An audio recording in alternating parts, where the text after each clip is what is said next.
सदा शिवम भजाम्यहं श्री शिवाय नमस्तुभ्यं। बंधुजनों, भक्तजनों, आप सभी का ब्रह्म मंदिर कन्या चैनल पर बहुत बहुत स्वागत है। सावन मास में शिव महापुराण की महिमा सुनना सभी तरह के पुण्य फल देने वाला है। आपके जीवन में जो भी बाधाएं हैं, जो भी समस्याएं हैं, उन सभी का समाधान इस शिव पुराण महात्म्य कथा सुनने से हो जाएगा। बंधुजनों, भक्तजनों, यदि आप इस कथा महात्म्य को ध्यान पूर्वक एकाग्रचित होकर सुनते हैं या शेयर करके किसी और को भी सुनाते हैं, आपके जीवन में सुख, शांति और समृद्धि होगा। भगवान महाकाल, महाकालेश्वर शिव जी, महादेव आपकी सभी दुखों का, सभी समस्याओं का अंत करेंगे।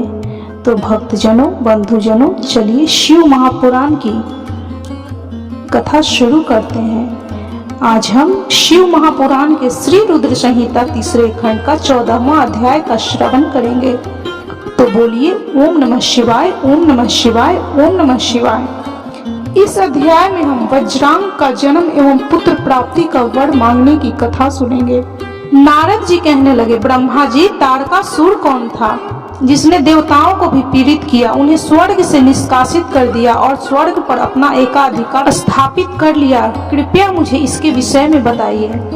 ब्रह्मा जी बोले कि हे नारद मुनि, मरीचि के पुत्र कश्यप मुनि थे। उनकी 13 स्त्रियां थीं, जिसमें सबसे बड़ी दिति थी। उससे हिरण्यकशिपु तथा हिरण्याक्ष नामक 2 पुत्र हुए। हिरण्यकशिपु तथा हिरण्याक्ष को श्री हरि विष्णु ने वराह तथा नृसिंह का रूप धारण करके मार दिया था। तब अपने पुत्रों के मर जाने से दुखी होकर दिति ने कश्यप से प्रार्थना की तथा उनकी बहुत सेवा की। उनकी कृपा से दिति पुनः गर्भवती हुई। जब इंद्र को इस बात का पता चला तो उन्होंने दिति के गर्भ में ही उनके बच्चे के छोटे छोटे टुकड़े कर दिए। परंतु दिति के व्रत एवं अनन्य भक्ति भाव से बालक को मारने में वे सफल न हुए। समय पूरा होने पर उसके गर्भ से 49 बालक उत्पन्न हुए। ये सभी भगवान शिव के गण हुए तथा शीघ्र ही स्वर्ग में चले गए। तत्पश्चात दिति पुनः अपने पति कश्यप मुनि के पास गई और उनसे पुनः मां बनने के विषय में कहने लगी। तब कश्यप मुनि ने कहा कि हे प्रिय दिति, अपना तन मन शुद्ध करो, भक्ति भाव से तपस्या करो। 10,000 वर्ष बीतने के तत्पश्चात तुम्हें तुम्हारी इच्छा के अनुरूप पुत्र की प्राप्ति होगी। यह सुनकर दिति ने श्रद्धा पूर्वक 10,000 वर्षों तक कठोर तपस्या की। तत्पश्चात तपस्या के उपरांत पुनः वे अपने घर लौट आई। तब कश्यप मुनि की कृपा से दिति गर्भवती हुई। इस बार उन्होंने एक अत्यंत पराक्रमी और बलवान पुत्र को जन्म दिया। इस पुत्र का नाम वज्रांग था। वज्रांग दिति की इच्छा के अनुरूप ही था। दिति इंद्र द्वारा किए गए छल कपट से बहुत दुखी थी और उनसे बदला लेने के लिए अपने पुत्र वज्रांग को देवताओं से युद्ध करने की आज्ञा दी। वज्रांग और सभी देवताओं का बहुत भयानक युद्ध हुआ। तत्पश्चात वीर और पराक्रमी वज्रांग ने अपनी माता के आशीर्वाद से सभी देवताओं को परास्त कर दिया और स्वर्ग का राज्य हथिया कर वहां का राजा बन गया। सभी देवता उसके अधीन हो गए। तब यह देखकर दिति को बहुत प्रसन्नता हुई। एक दिन कश्यप मुनि के साथ मैं स्वयं वज्रांग के पास गया। मैंने वज्रांग से अनुरोध किया कि वह देवताओं को इंद्र की गलती की सजा न दे तथा इंद्र सहित सभी देवताओं को क्षमा कर दे। मेरे इस कहने पर वज्रांग बोला कि हे ब्राह्मण, मुझे राज्य का कोई लोभ नहीं है। मैंने इंद्र की दुष्टता के कारण ही ऐसा किया था। इंद्र ने मेरी माता के गर्भ में घुसकर मेरे भाइयों को मारने का प्रयत्न किया था। तभी मैंने इंद्र के राज्य को जीतकर उसे स्वर्ग से निष्कासित कर दिया है। हे भगवान, मुझे भोग विलास की कोई भी इच्छा नहीं है। इंद्र सहित सभी देवता अपने अपने कर्मों का फल भोग चुके हैं। अब मैं स्वर्ग का राज्य इंद्र को वापस सौंप सकता हूँ। मैंने अपनी माता की आज्ञा मानकर यह सब किया है। प्रभु, आप मुझे सार तत्व का उपदेश दे जिससे मुझे सुख की प्राप्ति हो। वज्रांग के उद्देश्य को उत्तम जानकर मैंने उसे सात्विक तत्व के बारे में समझाया। फिर मैंने एक सुंदर व गुणी स्त्री उत्पन्न की और उसका विवाह वज्रांग से कर दिया। वज्रांग ने अपने सभी बुरे विचारों को त्याग दिया, परंतु उसकी पत्नी के हृदय में बुरे विचारों का ही मानव साम्राज्य था। उसकी पत्नी ने उसकी बहुत सेवा की। तब प्रसन्न होकर वज्रांग ने कहा कि हे प्राण प्रिया, तुम क्या चाहती हो, मुझे बताओ, मैं तुम्हारी इच्छाएं अवश्य पूरी करूंगा। यह सुनकर वह परम सुंदरी बोली कि हे पतिदेव, यदि आप मेरी सेवा से प्रसन्न हैं तो कृपया मुझे इस त्रिलोकी को जीतने वाला महापराक्रमी और बलवान पुत्र प्रदान कीजिए, जो ऐसा बलवान हो कि समस्त देवता उससे भयभीत रहें। अपनी पत्नी के ऐसे वचन सुनकर वज्रांग सोच में डूब गया, क्योंकि वह स्वयं देवताओं से किसी प्रकार का कोई बैर नहीं रखना चाहता था, परंतु उसकी पत्नी देवताओं के साथ शत्रुता को बढ़ाना चाहती थी। वज्रांग सोचने लगा कि यदि सिर्फ अपनी पत्नी की इच्छा को सर्वोपरि मानकर उसे पूरा कर दिया तो सारे संसार सहित देवताओं एवं मुनियों को दुख उठाना पड़ेगा, और यदि पत्नी की इच्छा को पूरा नहीं किया तो मैं नरक का भागी बनूंगा। तब इस धर्म संकट में पड़ने के बाद उसने अपनी पत्नी की अभिलाषा को पूरा किया। अपनी पत्नी की इच्छा अनुसार पुत्र प्राप्त करने हेतु वज्रांग ने बहुत वर्षों तक कठोर तपस्या की। मुझसे वर प्राप्त कर अत्यंत हर्षित होता हुआ वज्रांग अपनी पत्नी को पुत्र प्रदान करने हेतु अपने लोक में चला गया। ब्रह्मा जी बोले कि हे मुनि श्रेष्ठ नारद, कुछ समय बाद वज्रांग की पत्नी गर्भवती हो गई। समय पूर्ण होने पर उसकी पत्नी ने एक पुत्र को जन्म दिया। वह बालक बहुत लंबा चौड़ा था, उसके शरीर बहुत अधिक विशाल थे, वह अत्यंत शक्तिशाली और पराक्रमी था। उसके जन्म के समय सारे संसार में कोहराम मच गया, चारों ओर उपद्रव होने लगे, आकाश में भयानक बिजलियां चमकने लगी तथा चारों दिशाओं में भयंकर गर्जनाएं होने लगी। धरती पर भूकंप आ गया, पहाड़ कांपने लगे, नदी सरोवर का जल जोर जोर से उछलने लगा, चारों ओर आंधियां चलने लगी, सूर्य को राहु ने निगल लिया और चारों ओर अंधेरा छा गया। उसके जन्म के समय ऐसे अशुभ लक्षणों को देखते हुए कश्यप मुनि ने उसका नाम तारक रखा। तारक का जन्म हो जाने पर वज्रांग के घर ही उसका लालन पालन होने लगा। थोड़े ही समय में तारक का शरीर और बड़ा हो गया। वह पर्वत के समान विशाल और विकराल होता जा रहा था। कुछ समय पश्चात तारक ने अपनी माता और पिता वज्रांग से तपस्या करने की आज्ञा मांगी। तब उसके माता पिता ने प्रसन्नता पूर्वक उसको आज्ञा प्रदान कर दी। साथ ही उसकी माता ने उसे यह आदेश दिया कि वह देवताओं को अवश्य जीते और उन पर अपना आधिपत्य कर स्वर्ग पर अधिकार कर ले। अपनी माता की आज्ञा पाकर वज्रांग का पुत्र तारक तपस्या करने के लिए मधुवन चला गया। वहां तारक ने मुझे प्रसन्न करने के लिए कठोर तपस्या आरंभ कर दिया। उसने अपने दोनों हाथों को सिर के ऊपर ऊंचा कर लिया और ऊपर की ओर देखने लगा तथा एक पैर पर खड़े होकर एकाग्र मन से 100 वर्षों तक तपस्या करता रहा। उस समय वह केवल जल और वायु से ही अपना जीवन यापन कर रहा था।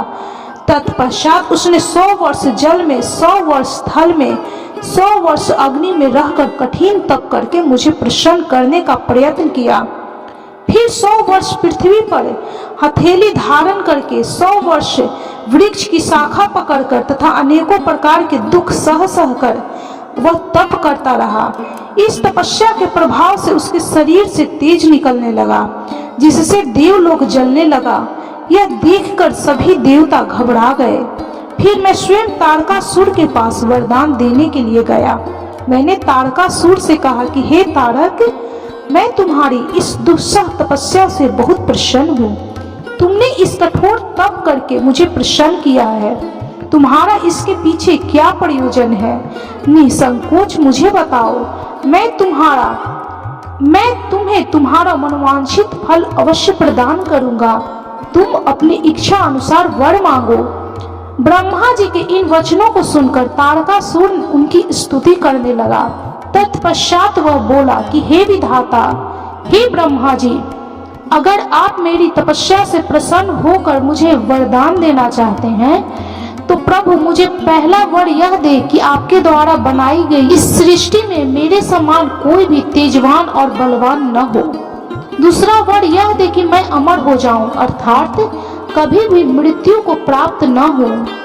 तब मैंने कहा कि इस संसार में कोई भी अमर नहीं है, इसलिए तुम इच्छा अनुसार मृत्यु का वर मांगो। तारकासुर ने अहंकार भरी विनम्रता से निवेदन किया, भगवान मेरी मृत्यु भगवान शंकर के वीर से उत्पन्न बालक के चलाए हुए शस्त्र से ही हो और कोई मेरा वध न कर पाए। मैंने तारक को उसके मांगे हुए वर प्रदान कर दिए तथा अपने लोक में लौट आया। वर पाकर तारक बहुत खुश था। वह भी वर प्राप्ति का समाचार देने के लिए अपने घर को चला गया। दैत्यों के गुरु शुक्राचार्य ने तारकासुर को असुरों का राजा बना दिया। अब तारक तारकासुर के नाम से प्रसिद्ध हो गया। वह तीनों लोकों पर अपना अधिकार स्थापित करना चाहता था, इसलिए सबको पीड़ित कर, उनसे युद्ध कर, उन्हें हरा कर सबके राज्यों पर अपना अधिकार करता जा रहा था। स्वर्ग के राजा इंद्र ने भी डरकर अपना वाहन ऐरावत हाथी, अपना खजाना और 9 सफेद रंग के घोड़े उसे दे दिए। ऋषियों ने डर के मारे कामधेनु गाय तारकासुर को दे दी। इस प्रकार अन्य देवताओं ने भी अपनी अपनी प्रिय वस्तु तारकासुर को अर्पित कर दी। अन्य लोगों के पास भी जो जो उत्तम उत्तम वस्तुएं थी उन्हें भी दैत्यराज तारकासुर ने अपने अधिकार में कर लिया। इतना ही नहीं, समुद्रों ने भी भयभीत होकर अपने अंदर छिपे सभी अमूल्य रत्न निकालकर तारकासुर को सौंप दिए। तारकासुर के भय से पूरा जगत कांपने लगा था। उसका आतंक दिनों दिन बढ़ता ही जा रहा था। पृथ्वी, सूर्य, चंद्रमा, वायु, अग्नि सभी तारकासुर के डर के कारण अपने सभी कार्य सुचारू रूप से कर रहे थे। दैत्यराज तारकासुर ने देवताओं और पितरों के भागों पर भी अपना अधिकार जमा लिया था। उसने इंद्र को युद्ध में हराकर स्वर्ग का सिंहासन भी हासिल कर लिया था। उसने स्वर्ग के सभी देवताओं को वहां से निष्कासित कर दिया जो अपने प्राण रक्षा के लिए इधर उधर भटक रहे थे। ब्रह्मा जी बोले कि नारद जी, सभी देवता तारकासुर के डर के कारण मारे मारे इधर उधर भटक रहे थे। इंद्र ने सभी देवताओं को मेरे पास आने की सलाह दी। सभी मेरे पास आए। सभी देवताओं ने मुझे हाथ जोड़कर प्रणाम किया और मेरी अनेकों प्रकार से स्तुति करने लगे। अपना दुख दर्द बताते हुए देवता कहने लगे कि हे विधाता, हे ब्रह्मा जी, आपने ही तारकासुर को अभय होने का वरदान दिया है। तभी से तारकासुर त्रिलोकों को जीतकर अभिमानी होता जा रहा है। उसने लोगों को डरा धमकाकर उन्हें अपने अधीन कर लिया है। तारकासुर ने स्वर्ग पर भी अपना अधिकार स्थापित कर लिया है और हम सभी को स्वर्ग से निकाल दिया है। उसने इंद्र के सिंहासन पर भी अपना अधिकार कर लिया है। अब उसके आदेश से उसके असुर हमारे प्राणों के प्यासे बनकर हमें ढूंढ रहे हैं। तभी हम अपने प्राणों की रक्षा के लिए आपकी शरण में आए हैं। हे प्रभु, हमारे दुखों को दूर कीजिए। देवताओं के कष्टों को सुनकर मुझे बहुत दुख हुआ।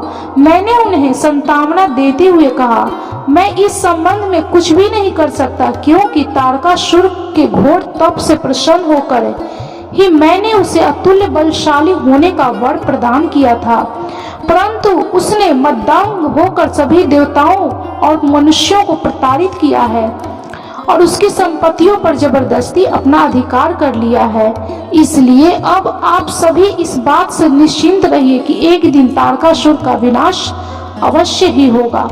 उसकी मृत्यु जरूर होगी, पर इस समय हम विवश हैं। इस समय तारकासुर को मैं, विष्णु जी और शिव जी, इन तीनों में से कोई भी नहीं मार सकता, क्योंकि उसने मुझसे वर पाया है कि उसका वध शिव जी के वीर्य से उत्पन्न हुए उनके पुत्र के द्वारा ही हो सकता है। इसलिए तुम सबको शिव जी के विवाह के पश्चात उनके पिता बनने की प्रतीक्षा करनी ही पड़ेगी। प्रतीक्षा के अलावा अन्य कोई भी उपाय संभव नहीं है। यह सुनकर इंद्र सहित सभी देवता असमंजस में पड़ गए तथा पूछने लगे कि प्रभु महादेव जी की प्रिय पत्नी सती ने तो अपना शरीर योग अग्नि में नष्ट कर दिया है, और वे कैसे और किससे विवाह करेंगे, यह कैसे संभव हो सकेगा। तब मैंने उन्हें बताया कि प्रजापति दक्ष की पुत्री और त्रिलोकीनाथ शिव जी की प्राण वल्लभा सती हिमालय पत्नी मैना के गर्भ से जन्म लेकर बड़ी हो गई हैं। उनका नाम पार्वती है। पार्वती ही भगवान शिव की पत्नी बनने का गौरव प्राप्त करेंगी। अतः अब तुम भगवान शिव के पास जाकर उन्हें विवाह के लिए राजी करने की कोशिश करो। शिव पार्वती का पुत्र ही तुम्हें तारकासुर के भय से मुक्त करा सकता है। अतएव तुम भगवान शिव से प्रार्थना करो कि वे मां पार्वती के साथ विवाह करने के लिए राजी हो जाएं। इस बात को अच्छे से जान लो कि शिव पुत्र ही तुम्हारा उद्धार कर सकता है। अब मैं तारकासुर को समझाता हूँ कि वह व्यर्थ में देवताओं को तंग करना बंद कर दे और उन्हें उनका भाग वापस दे दे और स्वयं भी शांति से जीवन यापन करे। यह कहकर मैंने इंद्र व अन्य देवताओं को वहां से विदा किया। तत्पश्चात मैं स्वयं तारकासुर को समझाने के लिए उसके पास गया। तारकासुर ने मुझे प्रणाम किया और मेरी स्तुति एवं वंदना करने लगा। मैंने तारकासुर से कहा कि हे पुत्र तारकासुर, मैंने तुम्हारी भक्ति भाव से की गई तपस्या से प्रसन्न होकर तुम्हें मनोवांछित वर प्रदान किए थे। वे वरदान मैंने खुशी से तुम्हारी बेहतरी के लिए दिए थे, परंतु तुम उन वरदानों का गलत उपयोग कर रहे हो। वर प्राप्त करने के उपरांत तुम अपनी सीमाओं को भूल गए हो। अनावश्यक अभिमान के नशे में चूर होकर तुम्हें यह भी याद नहीं रहा कि देवता सर्वथा पूजनीय और वंदनीय होते हैं। तुमने उन्हें भी कष्ट पहुंचाया है, साथ ही उन्हें स्वर्ग से निकालकर बेघर कर दिया है। तुम्हारे सशस्त्र सैनिक अभी भी देवताओं को मारने के लिए उन्हें ढूंढ रहे हैं। तारकासुर, स्वर्ग पर सिर्फ देवताओं का ही अधिकार है। वहां से उन्हें निकालने की तुम्हारी कैसे हिम्मत हुई। स्वर्ग का राज्य